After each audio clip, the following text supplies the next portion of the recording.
किसी नगर में एक सेठ रहता था। उसके पास लाखों की संपत्ति थी, बहुत बड़ी हवेली थी, नौकर चाकर थे, फिर भी सेठ को शांति नहीं थी। एक दिन किसी ने उसे बताया कि अमुक नगर में एक साधु रहता है। वह लोगों को ऐसी सिद्धि प्राप्त करा देता है कि उससे मनचाही चीज मिल जाती है। सेठ उस साधु के पास गया और उसे प्रणाम करके कोई निवेदन किया। महाराज, मेरे पास पैसे की कमी नहीं है, पर फिर भी मेरा मन बहुत अशांत रहता है।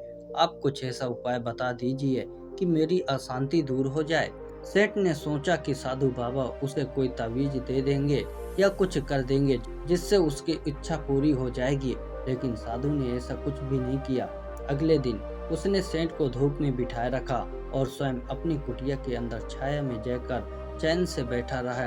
गर्मी के दिन थे, सेठ का बुरा हाल हो गया। उसको बहुत गुस्सा आया, पर वह उसे चुपचाप पी गया। दूसरे दिन साधु ने कहा, आज तुम्हें दिन भर खाना नहीं मिलेगा। भूख के मारे दिन भर सेठ के पेट में चूहे कूदते रहे। अन्न का एक दाना भी उसके मुंह में नहीं गया। लेकिन उसने देखा कि साधु ने तरह तरह के पकवान उसी के सामने बैठकर बड़े आनंद से खाए हैं। सेठ सारी रात परेशान रहा। उसे एक क्षण को भी नींद नहीं आई। वह सोचता रहा कि साधु तो बड़ा स्वार्थी है।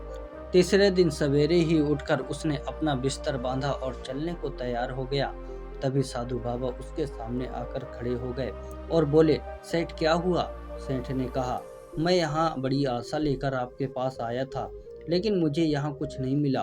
उल्टे ऐसी मुसीबत उठानी पड़ी जो मैंने जीवन में कभी नहीं उठाई। मैं जा रहा हूँ। साधु हंसकर बोले, मैंने तुझे इतना कुछ दिया पर तूने कुछ भी नहीं लिया। सेठ ने विस्मय भाव से साधु की ओर देखा और बोला, आपने तो मुझे कुछ भी नहीं दिया। साधु ने कहा, सेठ, पहले दिन जब मैंने तुम्हें धूप में बिठाया और स्वयं छाया में बैठा रहा, तो इसके जरिए से मैंने तुझे बताया कि मेरी छाया तेरे काम नहीं आ सकती है। जब मेरी बात तेरे समझ में नहीं आई तो दूसरे दिन मैंने तुझे भूखा रखा और स्वयं खूब अच्छी तरह से खाना खाया। उससे मैंने तुझे समझाया कि मेरे खा लेने से तेरा पेट नहीं भर सकता है। सेठ, याद रखना, मेरी साधना से तुझे सिद्धि नहीं मिल सकती है। धन तूने खुद अपने पुरुषार्थ से कमाया है और शांति भी तुझे अपने ही पुरुषार्थ से मिलेगी। सेठ की आंखें खुल गई और उसे अपनी मंजिल पर पहुंचने का रास्ता मिल गया। साधु के प्रति कृतज्ञता व्यक्त करता हुआ वह घर लौट आया। किसी जमाने में एक राजा था। वह बड़ा नेक था, अपनी प्रजा की भलाई के लिए प्रयत्न करता रहता था। उसने अपने राज्य में घोषणा करा दी कि शाम तक बाजार में किसी की कोई चीज न बचे। अगर बचेगी तो वह स्वयं उसे खरीद लेगा। इसलिए शाम को जो भी चीज बच जाती वह उसे खरीद लेता था। संयोग से एक दिन बाजार में एक आदमी शनि की मूर्ति बेचने आया। शनि की मूर्ति को भला अपने राज्य पर कौन रखता है? किसी ने उसे नहीं खरीदा। अपने वचन के अनुसार शाम को राजा ने उसे खरीद लिया और अपने महल में रख दिया। रात हुई, राजा की आंखें लगी ही थी कि अचानक उसके सामने एक मूर्ति आकर खड़ी हो गई। राजा ने पूछा, तुम कौन हो? वह बोली, राजन, मैं लक्ष्मी हूँ, तुम्हारे राज्य से जा रही हूँ क्योंकि तुमने शनि को अपने यहाँ स्थान दे दिया है। राजा ने कहा, मैंने अपने धर्म का पालन किया है, सत्य की रक्षा की है।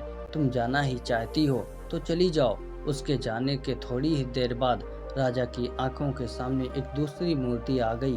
राजा ने पूछा, तुम कौन हो? वह मूर्ति बोली, मैं धर्म हूँ, मैं भी जा रही हूँ। जहाँ शनि वास करता है मैं वहाँ नहीं रह सकती हूँ। राजा ने उसे भी वही उत्तर दिया जो उसने लक्ष्मी को दिया था। फिर तीसरी मूर्ति प्रकट हुई। राजा ने पूछा, तुम कौन हो? उत्तर मिला, मैं सत्य हूँ, तुमने शनि को आश्रय दिया है इसलिए मैं जा रहा हूँ। राजा ने उसे पकड़ लिया और बोला, मैं तुम्हें नहीं जाने दूंगा। तुम्हारे लिए ही मैंने लक्ष्मी को छोड़ा, धर्म को छोड़ा, अंततः तुम नहीं जा सकते हो। यह सुनकर सत्य चुप हो गया और वह नहीं गया। उसके रुकने पर लक्ष्मी और धर्म भी लौट आए। दोस्तों, यदि आप अपने जीवन में सत्यता के रास्ते पर चलते हैं तो आपका साथ धर्म और लक्ष्मी कभी भी रूठ कर नहीं जाएगी। दोस्तों, ये कहानी कैसी लगी मुझे कमेंट में जरूर बताएं। यदि चैनल पर नए हैं तो चैनल को सब्सक्राइब जरूर करें। धन्यवाद।